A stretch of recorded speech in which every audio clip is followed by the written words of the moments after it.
ꯃꯌꯥꯝ ꯄꯨꯝꯅꯃꯛꯄꯨ ꯑꯅꯨꯈꯨꯃꯟꯅ ꯇꯔꯥꯝꯅ ꯑꯣꯛꯆꯔꯤ ꯃꯌꯥꯝ ꯑꯩꯈꯣꯏ ꯐꯦꯃꯤꯂꯤ ꯉꯅꯤꯁꯦ ꯑꯩ ꯐꯦꯃꯤꯂꯤ ꯑꯩ ꯏꯆꯥꯅꯤ ꯂꯩꯔꯦ ꯑꯩꯒꯤ ꯅꯨꯄꯥ ꯂꯩꯔꯦ ꯑꯩꯈꯣꯏ ꯉꯁꯤꯁꯦ ꯂꯧꯕꯨꯛꯇꯅꯦꯕꯀꯣ ꯑꯩꯈꯣꯏꯅ ꯂꯩꯔꯤꯁꯦ ꯂꯧꯕꯨꯛꯇ ꯑꯗꯣ ꯀꯩꯅꯣ ꯇꯧꯗꯣꯏꯅꯦ ꯁꯤꯡꯖꯨ ꯆꯥꯗꯣꯏꯅꯦꯁꯦ ꯁꯤꯡꯖꯨꯒꯤ ꯃꯆꯜ ꯁꯦꯝꯖꯕ ꯂꯣꯏꯔꯦꯕꯀꯣ ꯑꯗꯨꯒ ꯃꯤꯃꯤꯁꯨ ꯍꯥꯞꯇꯣꯏꯅꯦꯕ ꯃꯤꯃꯤ ꯄꯦꯀꯦꯠ ꯑꯅꯤꯈꯛ ꯍꯥꯞꯀꯅꯤ ꯑꯗꯨꯒ ꯁꯤꯗ ꯉꯥꯔꯤ ꯂꯩꯔꯦ ꯃꯣꯔꯣꯛ ꯎ ꯃꯣꯔꯣꯛ ꯑꯀꯪꯕ ꯂꯣꯏꯈ꯭ꯔꯦꯕꯀꯣ ꯑꯗꯣ ꯎ ꯃꯣꯔꯣꯛ ꯑꯇꯦꯛꯄꯗꯤ ꯐꯪꯗꯕ ꯑꯗꯨꯗꯨꯅ ꯑꯁꯤ ꯃꯣꯔꯣꯛꯁꯦ ꯑꯣꯏꯅ ꯁꯤꯡꯖꯨ ꯇꯧꯔꯛꯑꯅꯤ ꯆꯠꯊꯨꯝ ꯂꯩꯔꯦ ꯑꯗꯨꯒ ꯃꯣꯔꯣꯛ ꯁꯥꯔꯒꯅ ꯑꯌꯤꯡꯕ ꯊꯛꯅꯕꯒꯤ ꯑꯌꯤꯡꯕ ꯏꯁꯤꯡꯒ ꯀꯩꯅꯣꯒ ꯂꯩꯔꯦꯀꯣ ꯂꯩꯔꯦ ꯀꯣꯛꯀ ꯑꯗꯣ ꯍꯧꯖꯤꯛ ꯑꯩꯈꯣꯏ ꯑꯩ ꯁꯤꯡꯖꯨꯁꯦ ꯂꯣꯏꯖꯔꯛꯑꯒꯦꯕ ꯁꯤꯡꯖꯨ ꯌꯥꯝꯃꯟꯒꯗ꯭ꯔꯥ ꯈꯪꯗꯦ ꯈꯤꯇꯪ ꯍꯥꯞꯁꯤꯀꯣ ꯁꯤ ꯃꯈꯥꯗꯤ ꯑꯣꯜꯂꯣꯏ ꯅꯣꯏ ꯁꯤꯡꯖꯨ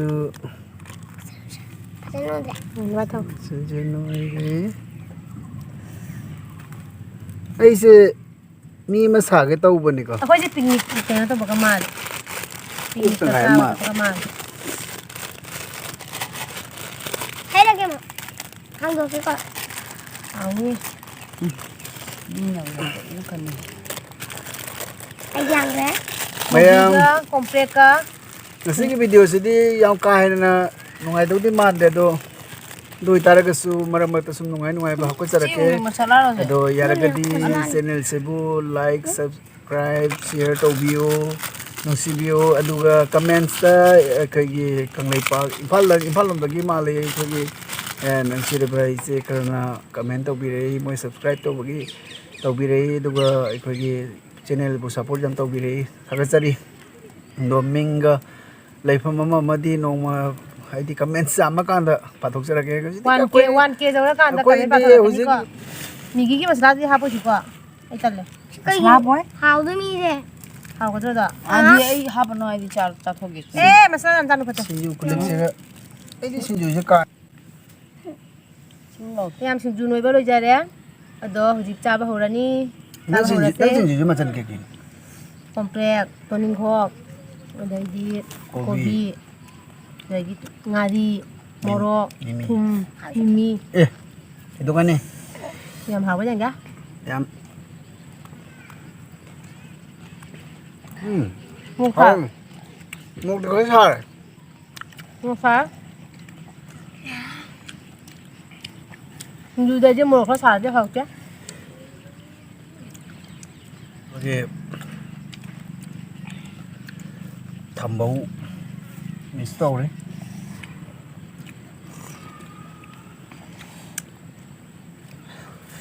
ꯁꯥꯔꯦ ꯈꯔꯗꯤ ꯅꯪ ꯉꯝꯕ꯭ꯔꯥ ꯆꯥꯕ ꯉꯝꯃꯦ ꯃꯌꯥꯝ ꯃꯅꯤꯡꯒꯤ ꯚ꯭ꯌꯨ ꯌꯥꯝ ꯐꯖꯩꯌꯦ ꯎꯗ꯭ꯔꯦ ꯂꯣꯏ ꯌꯦꯡꯍꯜꯂꯛꯀꯦ ꯂꯣꯏ ꯌꯦꯡꯍꯟꯁꯦ ꯑꯩꯈꯣꯏ ꯐꯝꯃꯤꯁꯦ ꯂꯧꯕꯨꯛꯅꯦ ꯂꯧ ꯎꯒꯗꯕ ꯂꯧꯕꯨꯛꯅꯦ ꯐꯣꯂꯤ ꯍꯥꯖꯤꯜꯂꯝꯃꯒ ꯄꯨꯔꯥ ꯑꯁꯇꯔ ꯆꯟꯕ ꯑꯗꯨꯃꯥꯏꯅ ꯄꯀꯥ ꯆꯟꯕ ꯑꯗꯨꯃꯥꯏꯅ ꯀꯩꯅꯣ ꯇꯧꯔꯦ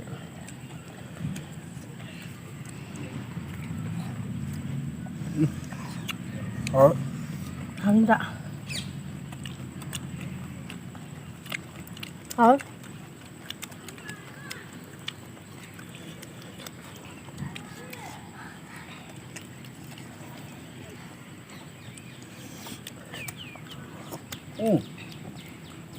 Isiin sa loob. Ya. ꯑꯩꯉꯣꯟꯗ꯭ꯔꯣ ꯀꯩꯁꯦ ꯊꯣꯛꯇꯕ ꯍꯥꯏꯔꯣ Kalau puspa ni ke. ꯆꯥꯂꯣꯏ ꯁꯒꯣꯜ Punsigi. Chalo sung ne. ꯑꯩ ꯁꯣꯏꯗꯤ ꯅꯪ ꯊꯣꯛꯇ ꯌꯥꯔꯣꯏ Ini padi ya. ꯐꯥꯗꯣꯏ ꯊꯣꯛꯇꯣꯏꯅꯦ Pandai panjari ba. Ical pa yang pha. Ini ta pa yung ngal. Khonda se cái sa di. Kai se lai ba. ꯃꯌꯥꯝꯁꯨ Sa chan kha ji tat lan. ꯌꯥꯗ꯭ꯔꯦ ꯑꯩ ꯌꯥꯗ꯭ꯔꯦ ꯑꯩꯅ ꯈꯔ ꯁꯥꯍꯟꯕꯅꯦ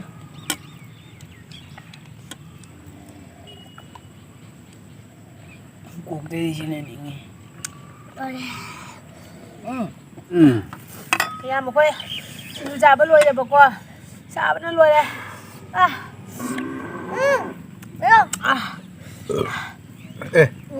Khoi ngồi bi lại. ꯑꯩꯈꯣꯏ ꯗꯥꯅ ꯏꯁꯦꯝ ꯁꯛ ꯂꯣꯏ ꯅꯦꯞꯄꯒ ꯃꯣꯔꯣꯛ ꯁꯥꯒꯁꯤꯗꯤ ꯁꯤ ꯆꯠꯇꯣꯏꯅꯦ ꯅꯦꯞꯄꯒ ꯃꯌꯥꯝꯁꯦ ꯆꯥꯕ ꯂꯣꯏꯔꯕꯅꯤꯅ ꯑꯩꯈꯣꯏ ꯃꯅꯤꯡꯒꯤ ꯚ꯭ꯌꯨꯁꯦ ꯌꯦꯡꯉꯣꯕꯀꯣ ꯐꯖꯗ꯭ꯔꯥ ꯂꯧꯕꯨꯛꯅꯦꯕꯀꯣ ꯑꯩꯈꯣꯏ ꯂꯩꯔꯤꯁꯦ ꯑꯃꯨꯛꯀ ꯁꯛꯆꯔꯛꯑꯒꯦ ꯑꯩꯒꯤ ꯃꯃꯥꯡꯒꯤ ꯕ꯭ꯂꯣꯛꯇꯩꯅ ꯄꯨꯁꯄꯥꯔꯥꯅꯤꯒꯤ ꯏꯁꯩ ꯄꯥꯝꯖꯕꯅꯤ ꯈꯛ ꯂꯩꯕꯗꯣꯀꯣ ꯑꯩ ꯉꯁꯤ ꯁꯛꯂꯛꯑꯒꯦ ꯃꯥꯅꯁꯨ ꯏꯁꯩꯗꯣ ꯁꯛꯂꯣ ꯍꯥꯏꯅ ꯍꯥꯏꯔꯦ ꯑꯩ ꯂꯣꯏꯔꯒ ꯃꯥꯁꯨ ꯁꯛꯇꯣꯏꯅꯤ ꯅꯠꯇ꯭ꯔꯣ ꯑꯩ ꯍꯧꯖꯤꯛ ꯈꯨꯗꯣꯜ ꯇꯝꯖꯔꯛꯑꯒꯦ ꯄꯨꯁꯄꯥꯔꯥꯅꯤꯒꯤ ꯏꯁꯩ ꯅꯨꯡꯁꯤ ꯅꯨꯡꯁꯤꯕ ꯑꯅꯤꯈꯛ ꯍꯧꯔꯒꯦꯀꯣ ꯑꯩ ꯃꯈꯣꯟꯁꯦ ꯐꯖꯗꯣꯏꯔꯥ ꯊꯤꯕꯗ ꯈꯪꯗꯦ ꯌꯦꯡꯉꯁꯤ ꯃꯌꯥꯝ ꯑꯝꯇ ꯉꯥꯏꯈꯣꯀꯣ ꯆꯦꯟꯐꯝ ꯑꯝꯇ ꯌꯦꯡꯍꯧꯒꯦ ꯍꯣꯔꯦꯟ ꯑꯗꯁꯨ ꯁꯟ ꯑꯃ ꯄꯨꯜꯂꯦꯕ ꯍꯧꯔꯛꯑꯒꯦ ꯇꯧꯅꯨꯗ ꯁꯛꯂꯛꯀꯦ ꯌꯦꯡꯉꯨꯅꯦ ꯍꯧꯖꯤꯛ ꯐꯖꯅ ꯅꯣꯏ ꯅꯣꯛꯂꯛꯄ ꯇꯥꯗꯦꯀꯣ ꯅꯣꯛꯀꯅꯨ ꯇꯧꯅꯨ ꯍꯥꯏꯕꯅꯦ ꯑꯗꯨꯃꯥꯏꯅ ꯁꯛꯂꯣꯏ ꯈꯪꯕꯗꯩꯗꯤ ꯄꯨꯟꯁꯤꯒꯤ ꯑꯉꯟꯕ ꯅꯨꯡꯁꯤꯔꯕ ꯂꯥꯛꯂꯔꯣꯏ ꯃꯇꯝꯗꯣ ꯑꯃꯨꯛ ꯍꯟ ꯑꯩ ꯁꯥꯎꯔꯦ ꯑꯩ ꯉꯝꯃꯔꯣꯏ ꯁꯛꯄ ꯄꯨꯟꯁꯤꯒꯤ ꯑꯉꯟꯕ ꯅꯨꯡꯁꯤꯔꯕ ꯂꯥꯛꯂꯔꯣꯏ ꯃꯇꯝꯗꯣ ꯑꯃꯨꯛ ꯍꯟꯅ ꯅꯪꯒꯤ ꯑꯩꯒꯤ ꯅꯨꯡꯁꯤ ꯋꯥꯔꯤꯗ ꯃꯤꯄꯨꯝ ꯈꯨꯗꯤꯡꯅ ꯀꯂꯛꯅ ꯁꯣꯟꯅꯈꯤꯕꯅꯤ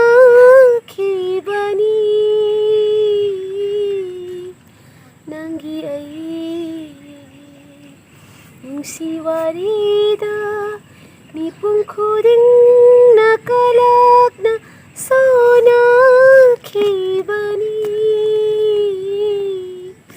ꯂꯣꯏꯔꯦ ꯅꯦꯛꯁ ꯁꯟꯇꯔꯥ ꯁꯛꯑꯔꯣꯏ ꯈꯣꯟꯁꯦ ꯌꯥꯗ꯭ꯔꯦꯕꯀꯣ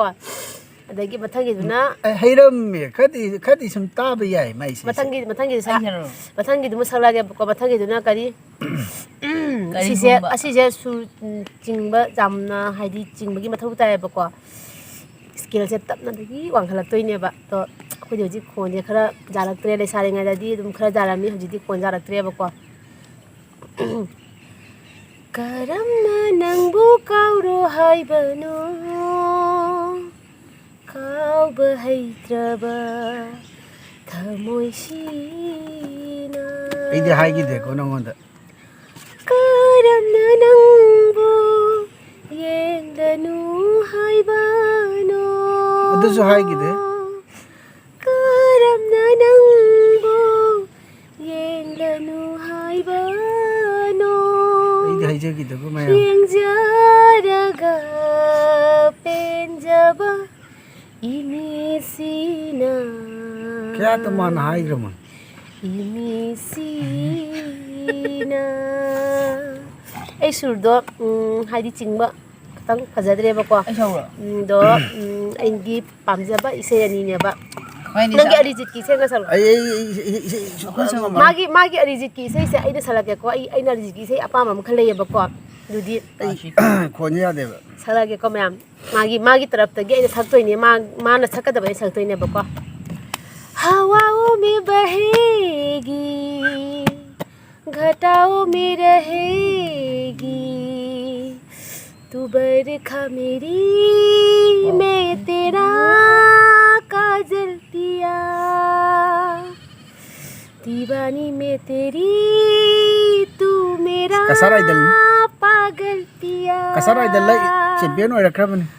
हजारों में किसी को तकदीर ऐसी मिली है एक रांझा और हीर जैसी हवाओं में बहेगी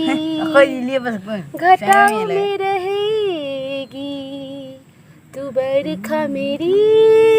मैं तेरा काजल पिया दीवानी में तेरी तू मेरा पागल पिया फजा ब्राइम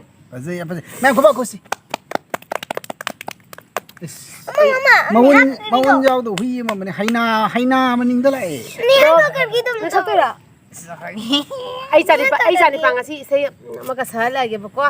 asi saga niha ka ga ra oh ai chani pina niha ka ga gi sei nga saklo ha ye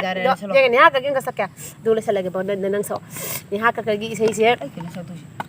sakla ge ko niha ka ge sei gi favorite bollywood ki singer ni ado ma gi sei nga sakla ge ये तीन से करी अꯩꯅ ngarang isai da मिले है तुम हमको मिले हो तुम हमको बड़े नसीबों से चुराया है मैंने किस्मत की लकीरों से मिले हो तुम हमको बड़े नसीबों से चुराया है मैंने किस्मत की लकीरों से तेरी मोहब्बत से सांसें मिली है सदा रहना दिल में करीब होके मिले हो तुम हमको बड़े नसीबों से चुराया है मैंने किस्मत की लकीरों से दुकान यहाँ लगी इसी अंकल है दुकान का साम के क्या हाँ यही तो तुझे चाहा रब से भी ज्यादा फिर भी ना तुझे पा सके मयाम खुइदरे Ay, kuda. तेरे सही से तार बदे खुइदरे मयाम Ay, kuda.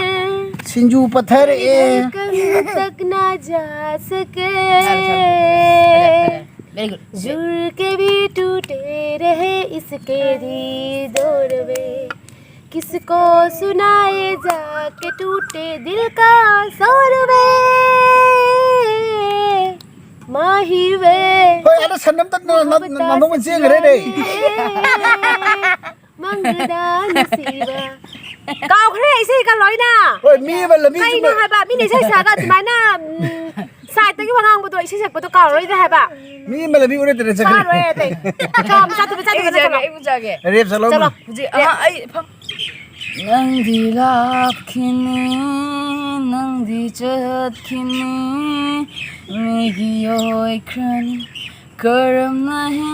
लेवनो Nandi लाखिनी Nandi चतखिनी Maggi ओय ख्रानी करम नहीं लेवनो Lakli bani ngasi kami na palu bagi even majubani chahiye ni farak la bani ngasi di na fini laki badi karam na hingli bano sababa miram duda karigi halagli no puida de piram laga chiklo bain kaya at saki bani si wari du di kabli de ngasi sutamoy de ningsingli macam gi wari ni yok ni bthawai ni mai tu nogli ai na punsi ni ngai ni kande tha ju mo mar ki ni matam du de liep chana ngai na leram binu za ama oram bani or bikim ni na matam du de liep chana adu karam na ding sigani amuk ana karigi ya jibano apang bathamoy nang di laglaroy ma di amuk kan kre magi thamoy वाह वाह वाह wali ना नहीं सही sak bada na mai khom bi da ke nang budi laglaroy khang la su ngai re na di ngasi su legdana jat krava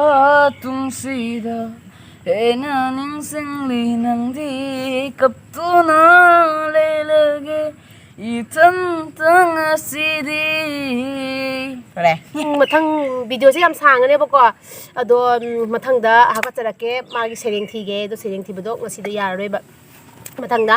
हाका हपचरके बको ngasi गो इनादी मयाम पुनमक कायना न बजा थंग निजरी नाखो नाखो कायना बजा थंग निजिंगे की ममांग दा मयाम पुनमक दा इना हाइजनिंग बसे लाइक तो बियो के चैनल से सब्सक्राइब तो बियो अदुगा कमेंट सु मथंग मथंग आई कदे हपकल लव हाबनो अदुसु केन तो बिदो अदुगा अनौबा जेंबी मिपुं खुदिमकता दुं खुदिमकना आईगी चैनल से लाइक शेयर सब्सक्राइब तो बियो असी हाइजरगा मयाम bye bye bye bye bye bye आई गाल तुम जरूर है मैं